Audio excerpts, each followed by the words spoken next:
नमस्कार हिंदुस्तान।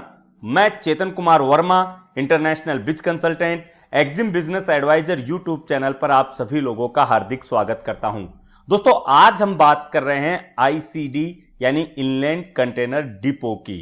आज मैं आपको ये आईसीडी क्या होता है, किस तरीके से वर्किंग होता है आईसीडी का, और आप इसका किस तरीके से उपयोग कर सकते हो और किस तरीके से इसके बेनिफिट ले सकते हो, आज इस वीडियो के अंदर स्टेप टू स्टेप आपको सारी चीजें बताई जाएगी। तो वीडियो को अंत तक आपको देखना है। अगर आप नए हो तो चैनल को फटाफट सब्सक्राइब कर लीजिए ताकि ऐसे वीडियो आपको मिलते रहें।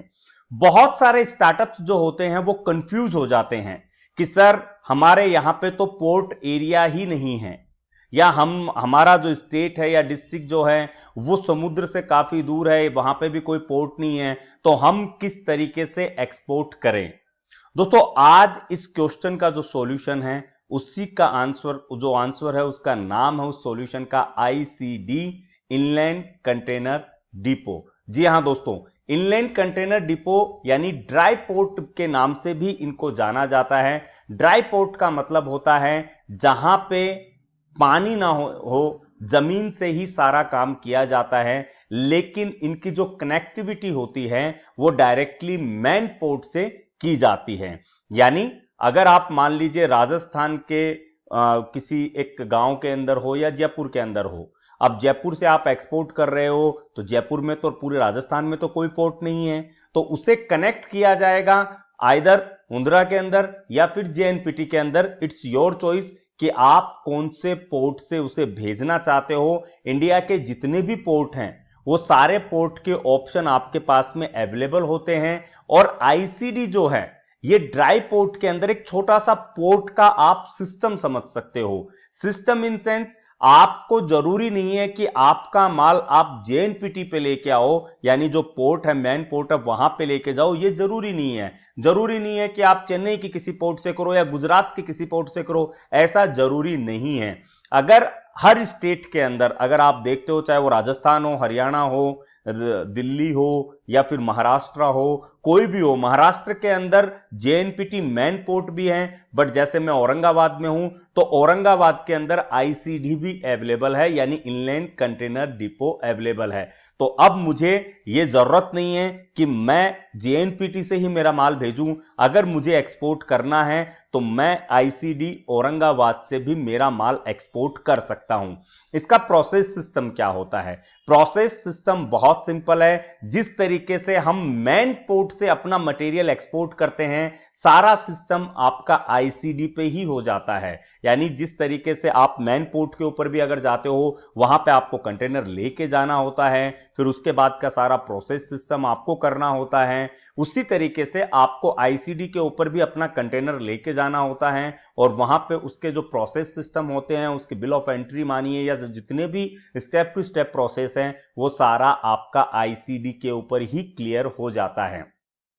यहीं पे आप सीएचए जो होता है, सीएचए के साथ में आप अपने सारे डॉक्यूमेंट्स वगैरह सबमिट कर सकते हो। यहीं से आपको सारे पेपर्स जो हैं वो मिल जाते हैं, जिससे आपका काम जो है वो और फास्ट हो जाता है। अब इसका फायदा क्या होता है दोस्तों? कहीं से भी लॉजिस्टिक का जब पार्ट आता है, आप अगर मेन पोर्ट तक अपने मटेरियल को पहुंचाते हो, अगर बाय रोड जा रहा है तो बाय रोड आपको मटेरियल महंगा गिरेगा, यानी आपकी लॉजिस्टिक की कॉस्ट जो है वो आपकी जो प्राइस होगी, जो एफओबी प्राइस होगी, उसको बढ़ा देती है, उसको इन्फ्लुएंस करती है। आईसीडी के अंदर जब भी आप कोई मटेरियल लेके जाते हो कंटेनर से, या कंटेनर वहां से क्लियर होता है, तो आपका मटेरियल बाय ट्रेन जो है वो मैन पोर्ट तक आता है।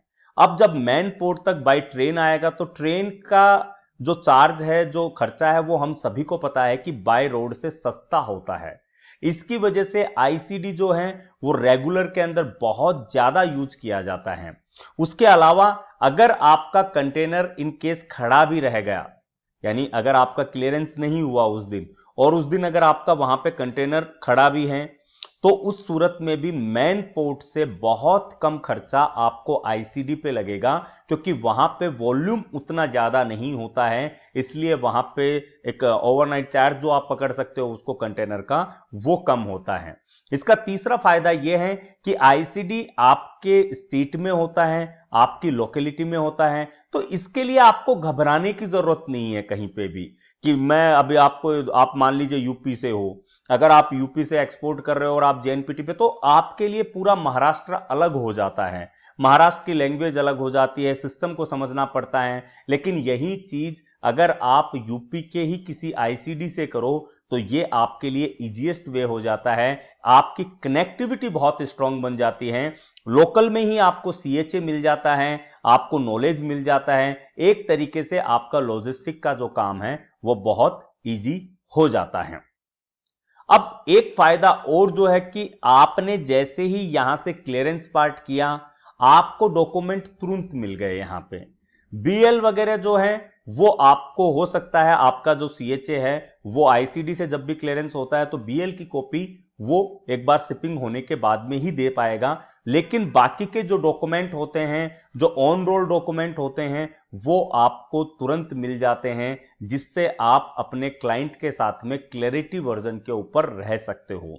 और इसका एक सबसे अच्छा फायदा यह है कि अगर आप आईसीडी से एक्सपोर्ट करते हो तो आप अपने डिस्ट्रिक्ट को प्रमोट करते हो, अपने डिस्ट्रिक्ट की आईसीडी को प्रमोट करते हो, क्योंकि जितना एक्सपोर्ट आपकी आईसीडी से होगा, जितना एक्सपोर्ट आप अपने लोकल एरिया से करोगे, तो ये दूसरे लोगों को भी एक तरीके से प्रमोट करते हैं, दूसरे लोगों को मोटिवेट करते हैं करने के लिए, तो आप लोगों का एक बिजनेस नेटवर्क जो है वो बन सकता है।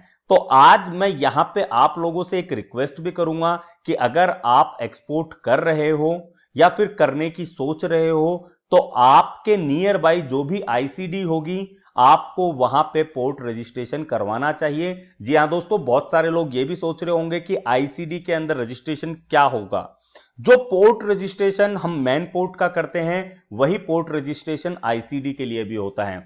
अब इसका एक फायदा यह भी है कि अगर आप अपने डिस्ट्रिक्ट से कर रहे हो तो आप फिजिकली जाके वहां पे अपना पोर्ट रजिस्ट्रेशन करवा सकते हो। आपको जो नॉमिनल डॉक्यूमेंट हैं, आपका मतलब आपका business KYC, personal KYC plus आपका एडी कोड लेटर, ये सारे आपको लेके जाने हैं अपने आईसीडी के अंदर, और वहां पे जाके आप फिजिकल रजिस्ट्रेशन आप करवा सकते हो। क्योंकि आईसीडी के अंदर ये देखा गया है कि अभी डिजिटली अवेयरनेस जो है वो गवर्नमेंट डिपार्टमेंट में पूरा नहीं हुआ है। इसकी वजह से कुछ आईसीडी पे एक एक दो दो महीने भी लग जाते हैं रजिस्ट्रेशन पार्ट के लिए। जो मेन एक्टिव पोर्ट या आईसीडी होती है वहां पे इजीली 7 से 10 या 15 दिनों के अंदर हो जाता है, लेकिन जो मेनली एक्टिव नहीं होते हैं, ऐसा कुछ आईसीडी में हमारे साथ में हुआ है। वहां पे जो अथॉरिटी है they are not much more aware and familiar with online process, तो वो लोग नहीं करते हैं, तो वहां पे हमें स्पेशल पर्सनल अप्रोच करनी पड़ती है उस आईसीडी के ऊपर अप्रूवल लेने के लिए।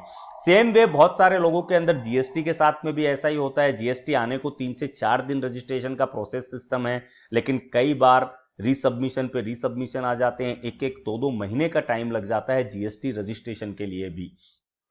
तो ये सब गवर्नमेंट सिस्टम का वे होता है दोस्तों। गवर्नमेंट सिस्टम में आप किसी से जिद बहस नहीं कर सकते हैं, क्योंकि जो अथॉरिटी बैठा है वही अथॉरिटी इसके ऊपर वर्क करता है। इसीलिए मैं आपसे कह रहा हूं कि आईसीडी को अगर आप यूज करते हो तो एक फिजिकली अपीयरेंस आपको मिलता है, आप फिजिकली जाके वहां की अथॉरिटी के साथ में कनेक्ट हो सकते हो, उनसे बातचीत कर सकते हो, और एक लाइव प्रैक्टिकल नॉलेज जो है वो आपको वहां से मिल सकता है। क्योंकि आईसीडी के अंदर वेयर हाउसेज भी होते हैं, प्राइवेट भी होते हैं, गवर्नमेंट बॉन्डेड वेयर हाउस भी होते हैं।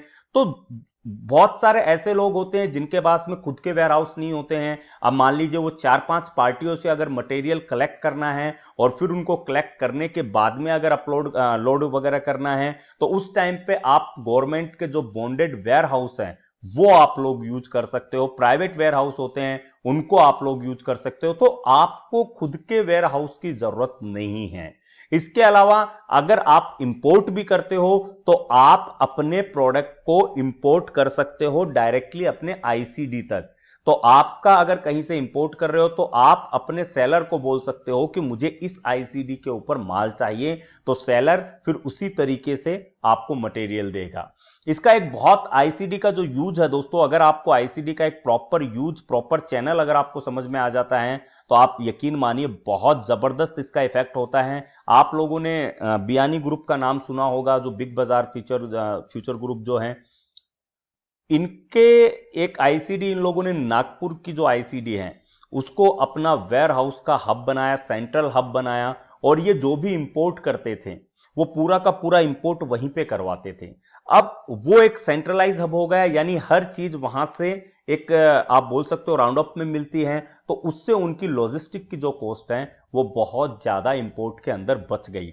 सेम प्रोसेस आप लोग भी अपने नियर बाई जो भी आईसीडी है, आपको कुछ नहीं करना है, गूगल पे जाना है, गूगल पे जाके अपने स्टेट का नाम लिख के उसके आके आईसीडी लोकेशन लिखना है। आपके स्टेट के अंदर जितने भी आईसीडी होंगी वो सबकी लिस्ट आपको बता देंगे। उस लिस्ट के अकॉर्डिंग जो आपके नियर बाई हो आप उसको चूज करके अपना एक्सपोर्ट का काम शुरू कर सकते हो। दोस्तों, आईसीडी को यूज करने से एक सबसे बड़ा फायदा यह है कि इससे आप अपने ही स्टेट को, अपने ही डिस्ट्रिक्ट को प्रमोट करते हो एक्सपोर्ट पोटेंशियल के हिसाब से। अगर आप लोग करोगे तो आपको देख के 2-4 लोग और मोटिवेट होंगे, और यही मोटिवेशन आप लोगों का अपना एक एक्सपोर्टर्स का नेटवर्क बना देगा। और बिजनेस नेटवर्क हमेशा, स्ट्रॉन्ग बिजनेस नेटवर्क आपके बिजनेस को भी स्ट्रेंथ प्रोवाइड करता है। अगर आईसीडी से रिलेटेड आपको कोई अभी भी क्वेश्चन हो तो आप लोग कमेंट कर सकते हो, कमेंट के अंदर आपको उसका आंसर मिल जाएगा। इंपोर्ट एक्सपोर्ट से रिलेटेड भी अगर आपके पास में कोई क्यूरी हो तो आप लोग कमेंट कीजिए, हमारी टीम उसका भी आंसर आपको देगी। आशा करता हूं आज आईसीडी से रिलेटेड आपको सारी चीजें समझ में आई होगी। ऑनलाइन जो लोग रजिस्ट्रेशन करना चाहते हैं वो iceguide.gov.in वेबसाइट पे जाके अपना खुद का रजिस्ट्रेशन आईसीडी के ऊपर करवा सकते हैं। एक कॉमन क्वेश्चन बहुत बार निकलता है कि सर एडी कोड और पोर्ट रजिस्ट्रेशन एक होता है क्या? मैं कहना चाहूंगा दोनों एक नहीं होते हैं, बट पोर्ट रजिस्ट्रेशन के लिए एडी कोड बहुत ज्यादा जरूरी होता है। बिना एडी कोड के, विदाउट एडी कोड आपका पोर्ट रजिस्ट्रेशन नहीं हो सकता।